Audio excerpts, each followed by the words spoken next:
Ég heiti Ólöf og þetta er lokaverkefni mitt í Fjölbrautaskóla Snæfellinga. Lokaverkefni mitt er tíðahringinn og ætla ég aðeins að segja ykkur frá hvað tíðahringurinn er. Veistu hvað tíðahringurinn er? Ég hef heyrt það en ég hef ekki hugmynd, sko. Ekki hugmynd? Nei.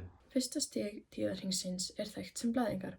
Hann hefst á fyrsta degi blæðingar og varir venjulega í 37 daga, þó að nákvæm lengd sé mismunandi eftir konum. Þetta stig markar losun legslímhúðarinnar sem á sér stað ef frjóvgun hefur ekki átt sér stað. Þegar blæðingum lýkur hefst eggbúsfasi. Hann skarast við blæðingar og hefst á fyrsta degi blæðinga og varir þar til egglos á sér stað sem er það bil 14. dagur í dæmigerðum tíðahring. Á þessu stigi býr líkaminn sig undir hugsanlega meðgöngu með því að framleiða og þroska egg í eggjastokkunum. Þegar eggið er þroskað byrjar egglosfasi en hann er styðstur af 4 fösunum en er kannski sá mikilvægasti þegar kemur á frjósemi. Egglosfasin einkennist af losun þroskaðs eggs úr eggjastokkunum sem síðan er tiltækt til frjóvgunar. Gulbúsfasin er seinasti fasin. Hann hefst strax eftir egglos og varir þar til næstu blæðingar hefjast. Á þessu stigi býr líkaminn sig undir hugsanlega meðgöngu með því að seyta prógesteróni sem hjálpa til við að viðhalda legslímhúðinni ef fósturvísir festist. Það eru sem sagt 4 fasar í tíðahringnum. Þeir eru blæðingar frá 1. til 5. eða 7. dags. Svo er það eggbúsfasin sem er samhliða blæðingum. Hann er frá 1. degi og varir í 14 daga.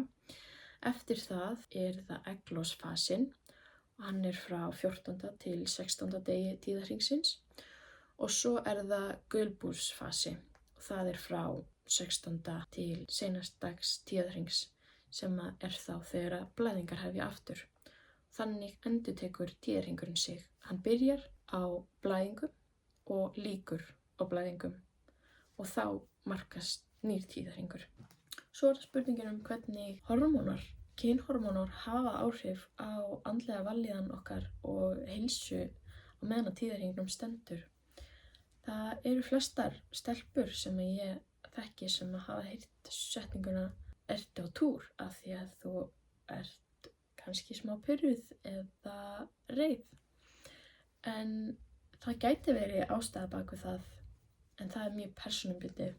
Mikilvægt er að vita hvað kynhormónin heita til þess að skilja hvað er í gangi í hverju sinni.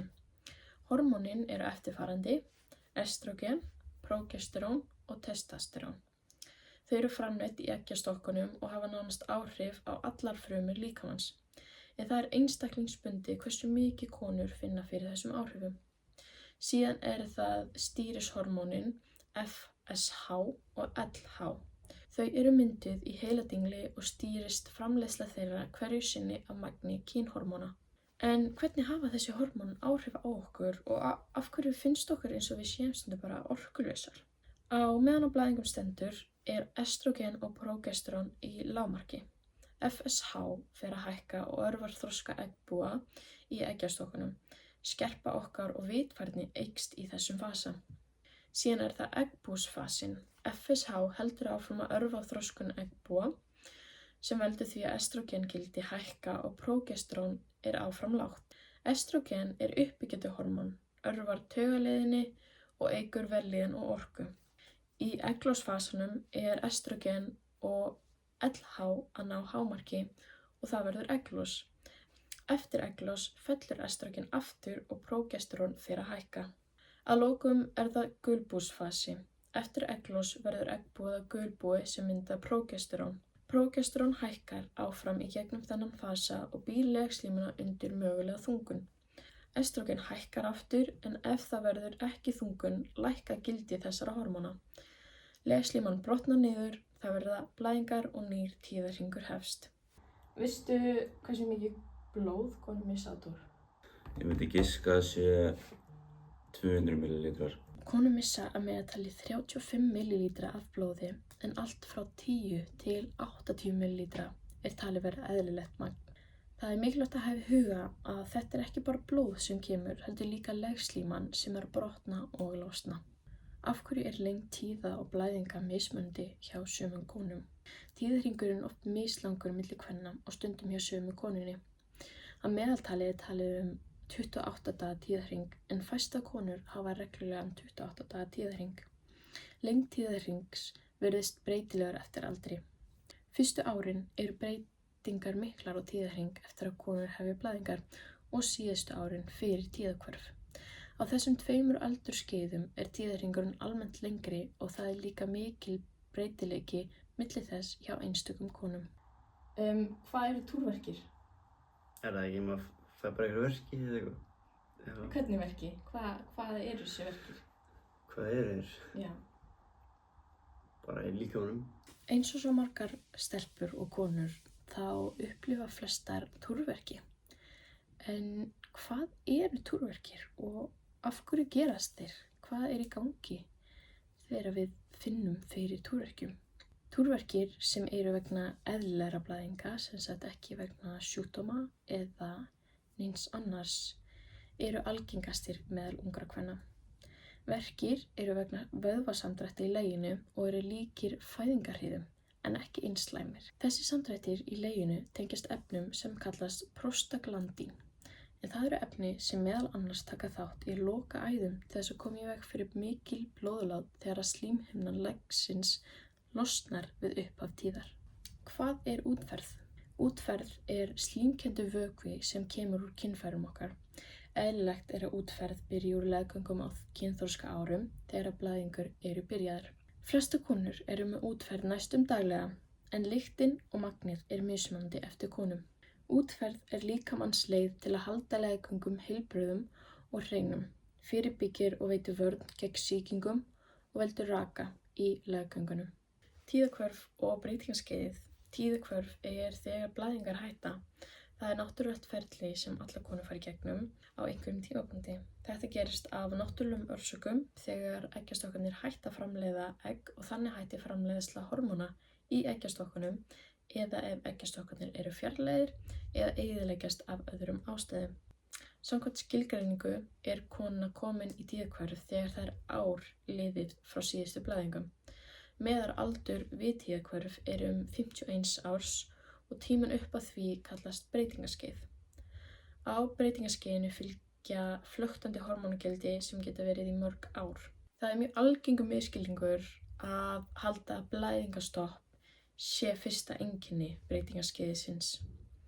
En það er oft ekki raunin, heldur er blæðingastoppi seinasta sem að gerist á breytingaskeiðinu og því er það kallað tíðahvörf. Hefurðu heyrt sjúkdóminn endometriósis? Já. Veistu hvað það er? Leggslími flakk. Jú. Endometriósa eða endó er krónískur, fjölgena og fjölkerfa sjúkdómur. Endometriósa frumur setjast á yfirborðsþekju á hinum ýmsu líffærum. Þessar frumur bregðast við mánaðarlegum hormónabreytingum líkamans og valda bólgu þar sem þau hafa aðsett. Þannig geta konur með endometriósa verið með innvortis blæðingar í hverju mánuði. Af því þetta blóð kemst ekki burt geta myndast blöðrur á þeim stöðum. Það geta líka myndast samgróningur milli líffæra og innan kviðarholsins. Þessi sjúkdómur leggst á 1 af hverjum 10 konum á Íslandi. Algeng einkenni við endometriósu er mikill sársauki, óeðlilegar blæðingar, til dæmis langar, óreglulegar, miklar, milliblæðingar og brún útferð fyrir og eftir, verkir við blæðingar, í mjóbaki, niður eftir fæti, í kviðarholi, milliblæðinga, tengdir þvagblöðru, við eða eftir kynlíf, niðurgangur, ógleði og uppköst og síþreyta, ófrjósemi og erfiðleikar við að verða barnshafandi. Kviðarholsspeglun er eina leiðin til að staðfesta greiningu á endometriósu. Þó er stundum hægt að stuðast við klíníska greiningu út frá einkennum og skoðun læknis. PCOS eða fjölblöðru eggjastokkaheilkenni. PCOS er innkirtlasjúkdómur sem veldur hormónaójafnvægi hjá konum. Það er meðal algengasta innkirtlasjúkdóma hjá konum á barnseigandi aldri og er helsta orsök frjósemisvanda. 3 helstu merki að þú sért með PCOS er óreglulegar blæðingar, það þýðir að eggjastokkarnir losa ekki egg reglulega, of mikið magn af andrógen sem karlkyns hormón í líkamanum getur valdið líkamlegum einkennum eins og meiri hárvexti á andliti eða líkama og fjölblöðru eggjastokkar. Það þýðir að eggjastokkarnir stækka og innihalda vökvafyllta sekki sem umlykja eggin. Einkenni við PCOS koma venjulega fram seint á táningsaldri eða snemma á tvítugsaldri.